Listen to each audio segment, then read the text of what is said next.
una forma de reaccionar ante las pocas oportunidades que el gobierno y que el país le está dando a esta familia para salir adelante.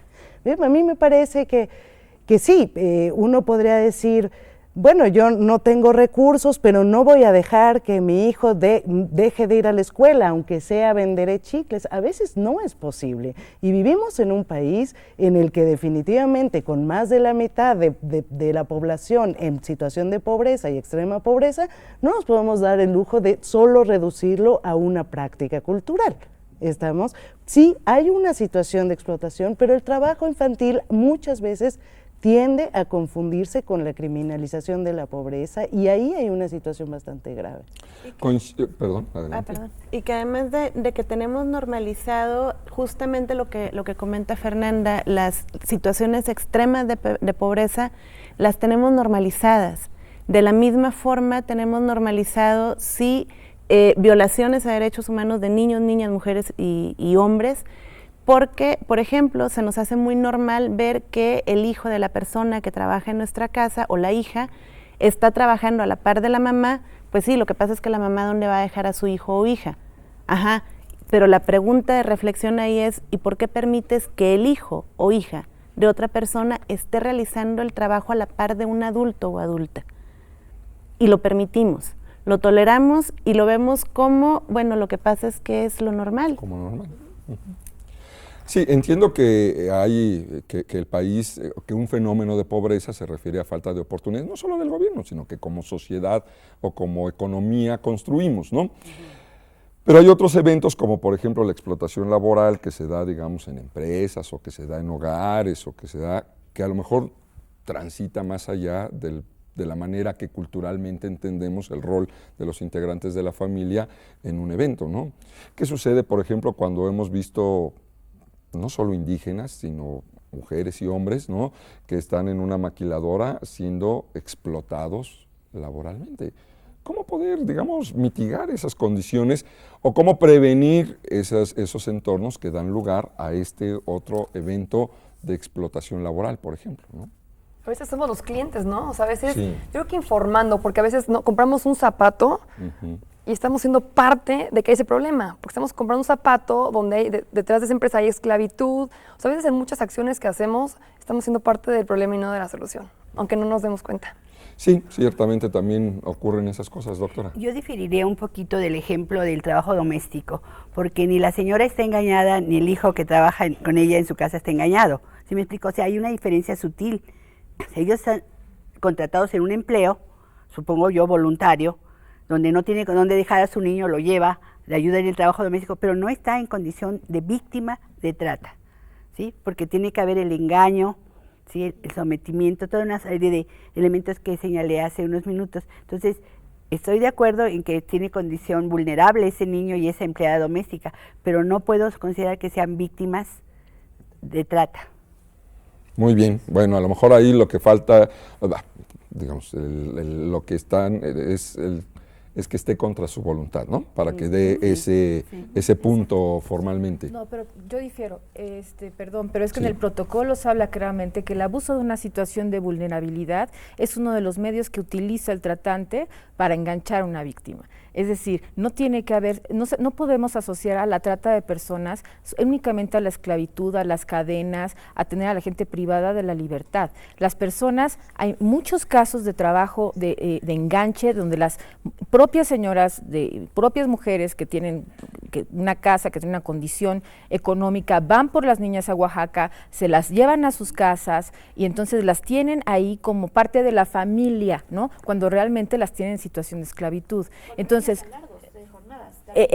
exactamente, jornadas enormes sin educación. Entonces, la línea que se habla entre la trata, ¿no?, entre la explotación y el hablar de violaciones a los derechos laborales, a veces no es tan clara. Evidentemente estoy de acuerdo con lo que dice Fernanda, no hay que criminalizar la pobreza, pero definitivamente la gente sabe, o con el asunto de los tenis, ¿no? de las mercancías, si estás comprando algo que sabes que cuesta 1,500 pesos normalmente y lo estás comprando en 300, 200 pesos, tiene que activarse tu lógica social de reflexión de decir, aquí hay explotación y hay alguien que se está beneficiando de esto. Entonces, en la trata, cuando hay un abuso de una situación de vulnerabilidad, ya se habla de un medio comisivo en el tema de trata de personas. Bueno, sin lugar a dudas complejo, porque yo también quisiera suponer que quien tiene 3 hijos y tiene que comprar 3 pares de tenis de a 1,500 y se los encuentra de 300 pesos, pues también dice, hay una condición elemental de economía, ¿no? De decir, pues qué pena, mientras no sea mi caso, pues voy allá.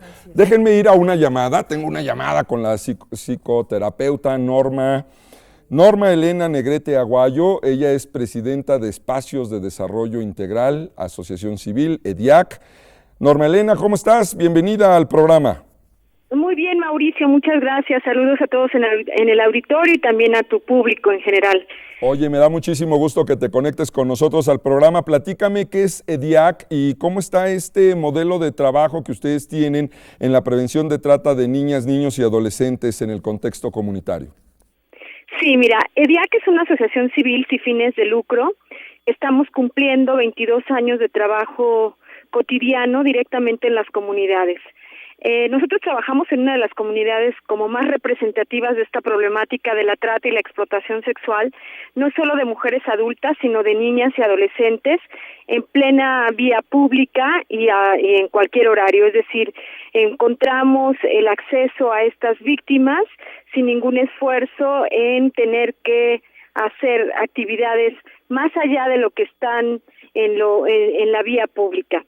En este sentido, nosotros hemos ido desarrollando ya a lo largo del tiempo un modelo de intervención en la prevención para evitar que estos niños, niñas y adolescentes que están en el contexto de la zona, es una zona 100% comercial, la zona de la Merced, donde su elemento fundante es el comercio, y desde ahí podemos entender también que la mayoría de las relaciones interpersonales que se dan tienen que ver con un intercambio comercial, donde el comercio sexual, la prostitución en vía pública ha sido parte del escenario cotidiano de esta comunidad.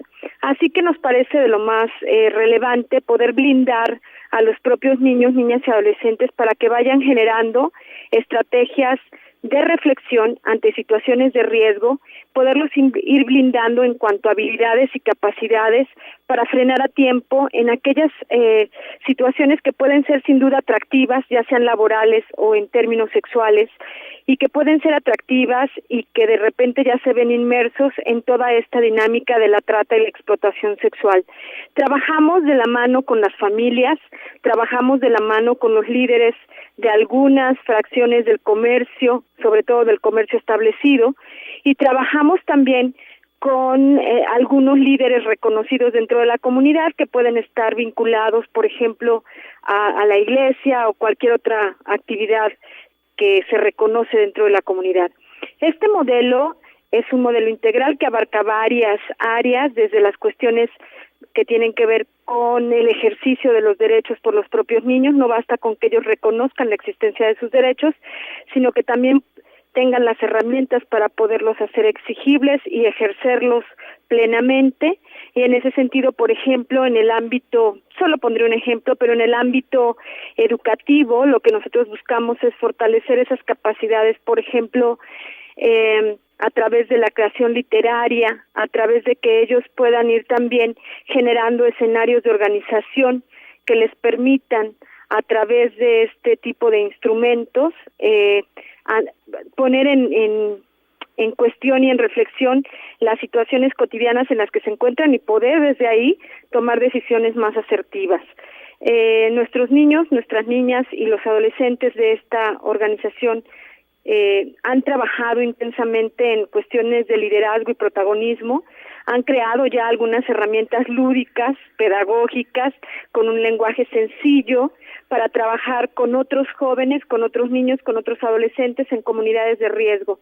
Tenemos algunas herramientas pedagógicas como el laberinto de la ESNA o el memorama de la ESNA, que son juegos tradicionales, ¿no? Y que poco a poco los hemos ido dejando, pero que ellos los han retomado para poder trabajar con otros niños, niñas y adolescentes en un lenguaje amigable, pero con información asertiva que les permitan tomar mejores decisiones.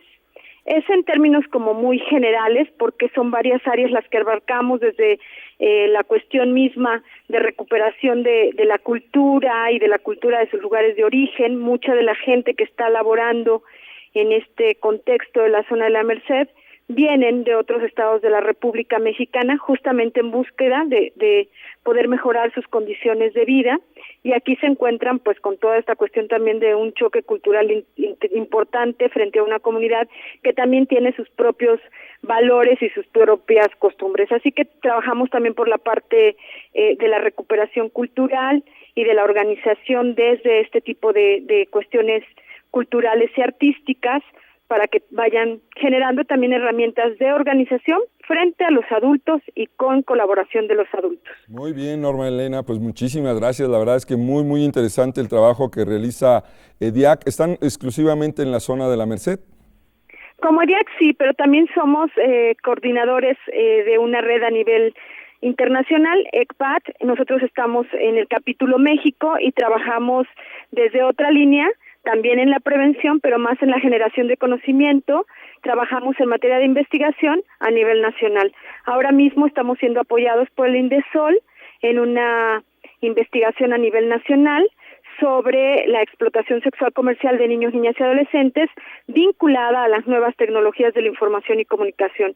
Un problema grande en nuestro país y que se está complejizando cada vez más justamente por el uso irreflexible de las tecnologías por los propios niños, niñas y adolescentes. Ahí es todo una vertiente que se tiene que seguir explorando, que se tiene que argumentar en cómo se está llevando a cabo este tipo de vinculación entre la explotación sexual comercial de niños, niñas y adolescentes y las tecnologías. Así es que estamos trabajando desde este otro ámbito en investigación y pues tratando de que las comunidades también reciban ese conocimiento para su autoorganización. Muy bien, pues ya te invitaremos aquí al estudio para que nos vengas a presentar los avances o las conclusiones iniciales de esta investigación.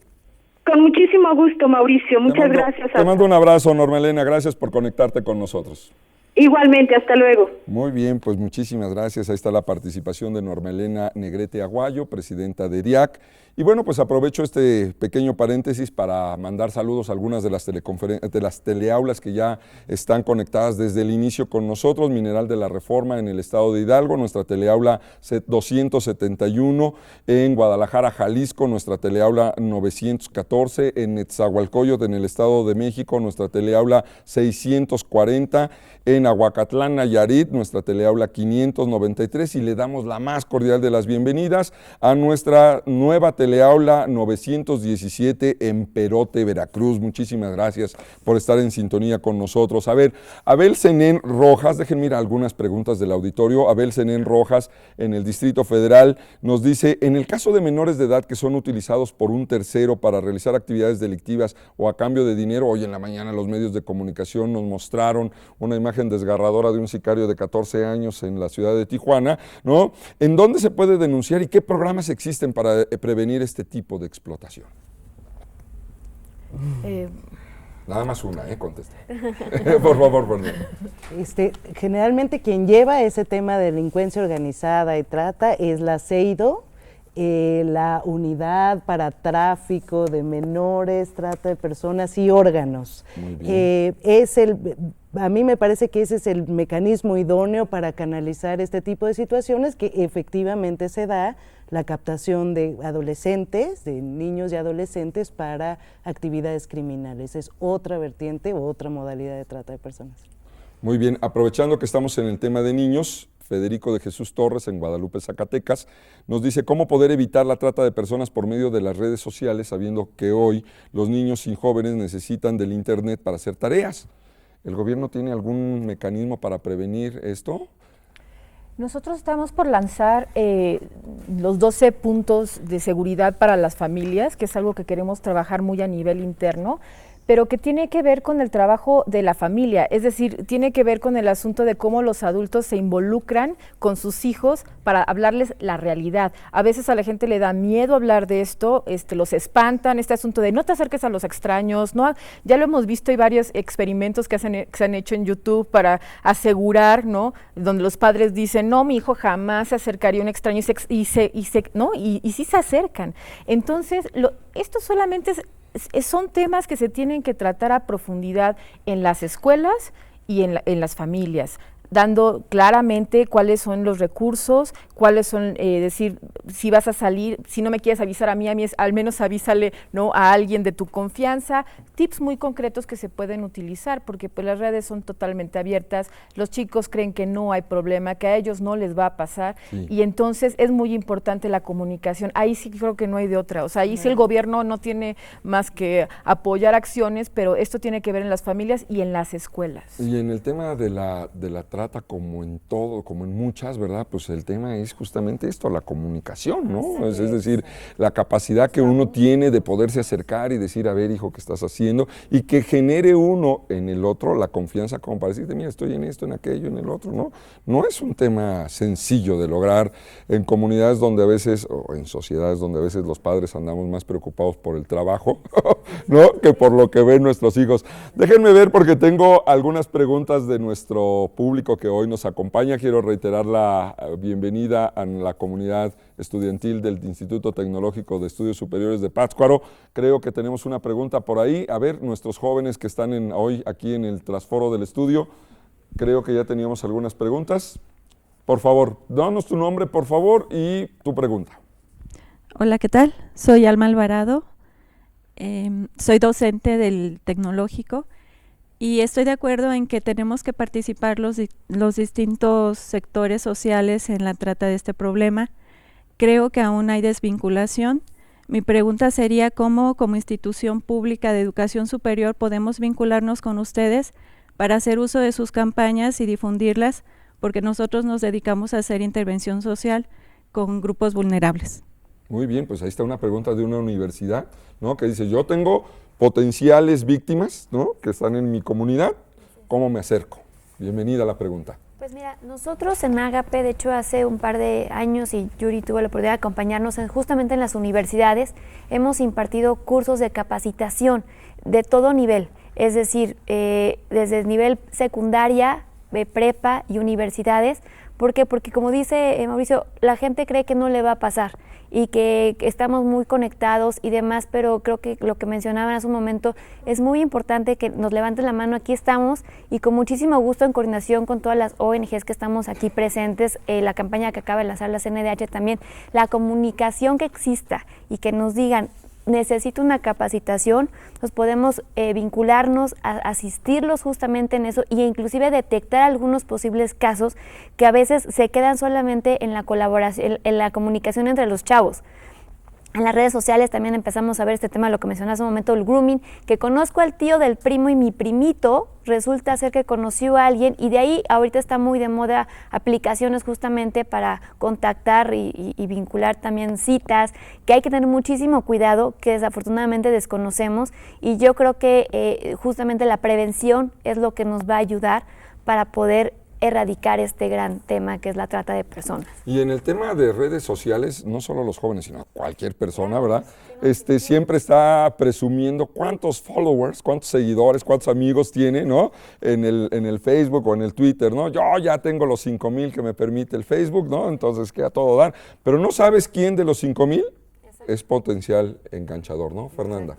Hay de hecho en Michoacán una organización civil que se llama Eclosión, y trabaja el tema de trata, es parte del colectivo contra la trata, y valdría la pena que se acercaran a ellos, de hecho, no solo para casos de posibles víctimas, sino para un trabajo formal de vinculación y de hacer investigación en comunidades que en Michoacán, como en casi toda la República, hace mucha falta.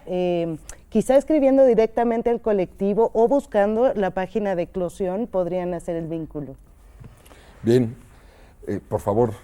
Y bueno, también en la página de internet, creo que van a pasar los datos de www.antus.org.mx, tenemos el manual, y este manual es precisamente para que docentes, para que padres de familia puedan comprender un poco el tema de trata y cómo se lo pueden enseñar a los diferentes alumnos, desde kinder hasta preparatoria, porque cada persona, cada audiencia requiere de un vocabulario especial, hay actividades lúdicas para cada edad, entonces también ponemos a sus órdenes nuestro manual. Muchas gracias, Mariana.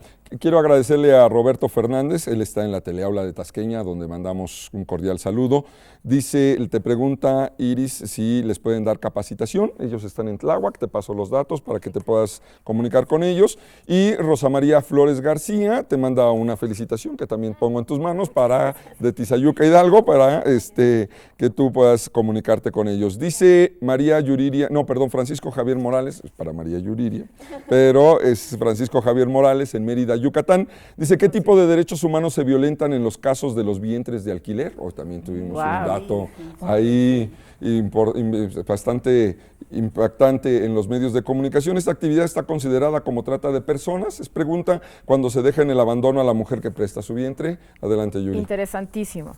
Justo cuando se hace el protocolo en el 2000, se deja esta apertura a decir a las personas se les puede explotar, es decir, utilizar como mercancías, no solo en la explotación sexual, sino de otras maneras. Y en el protocolo se señalan algunos, pero se ha trabajado actualmente en analizar cuáles son estas nuevas formas de explotación.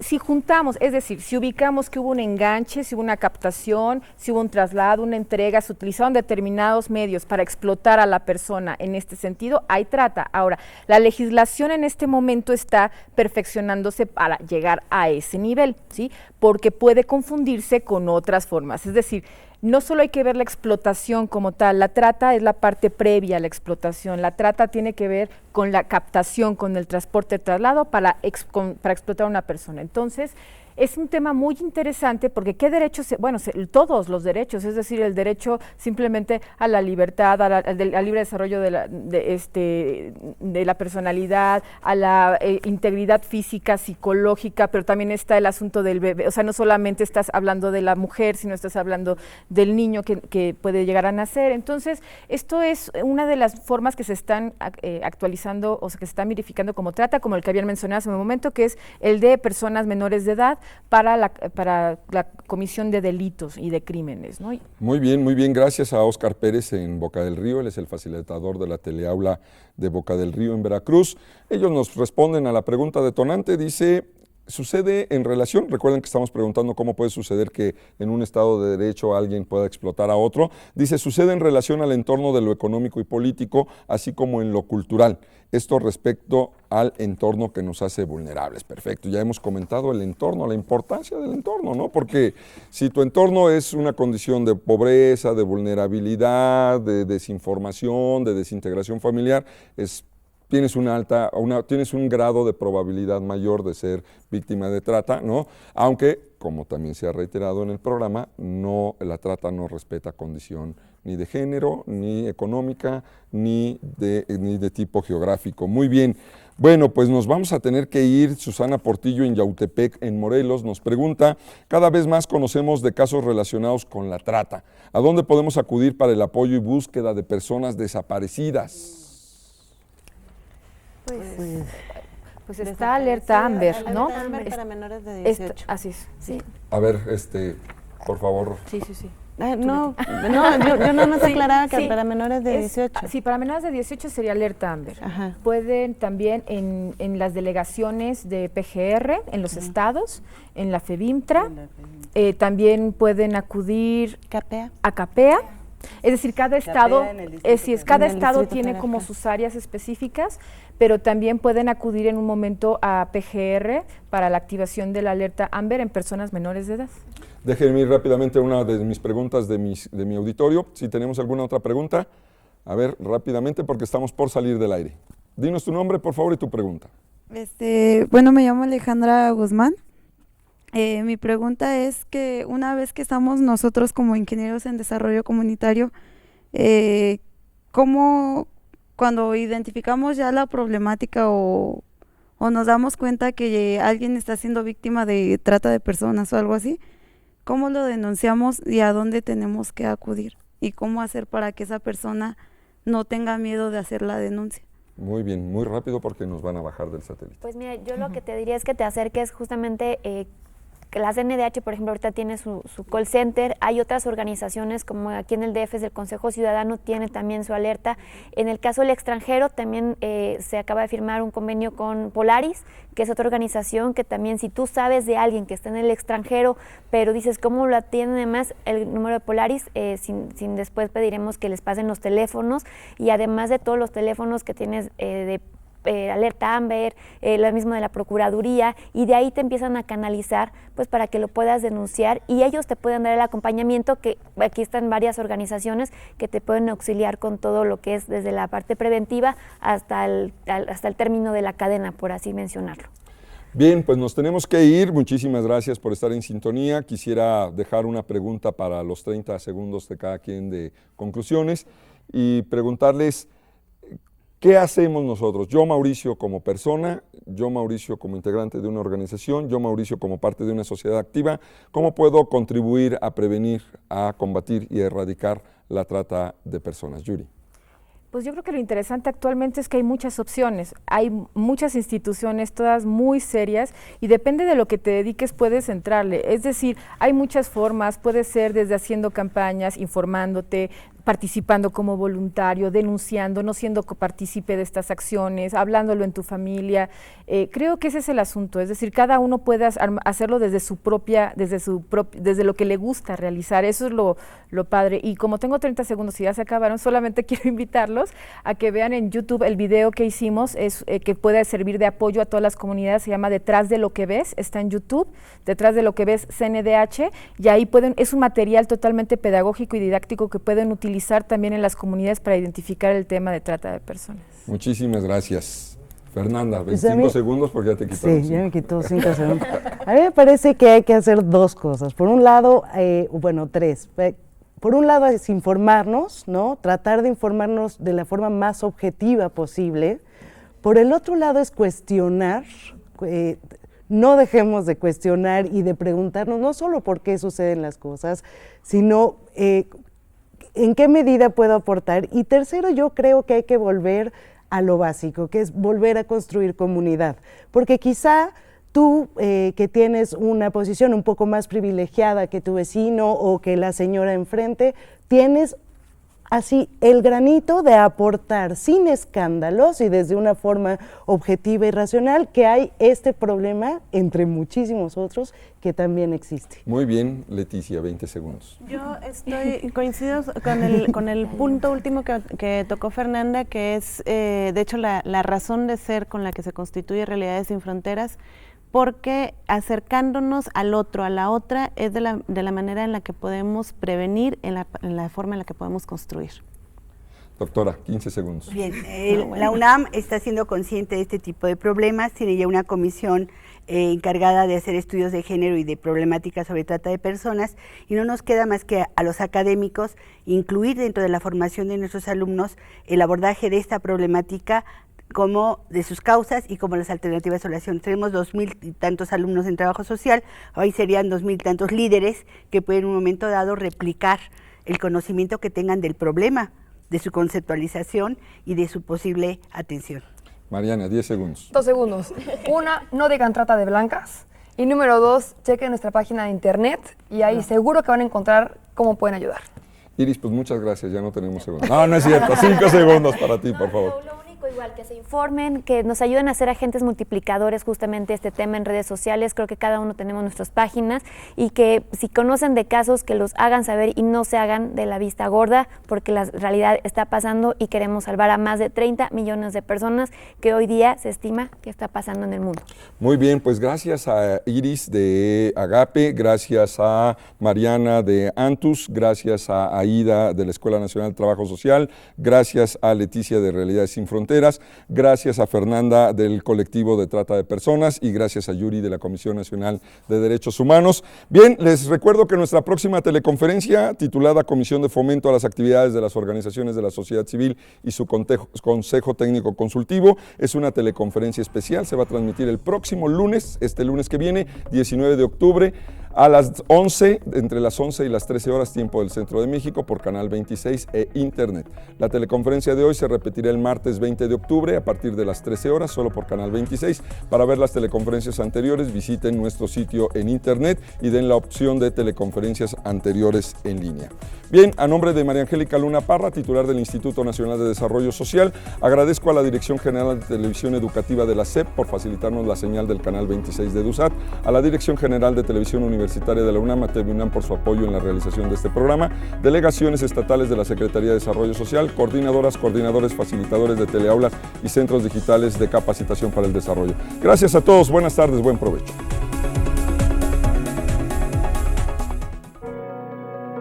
Mover a México, Gobierno de la República.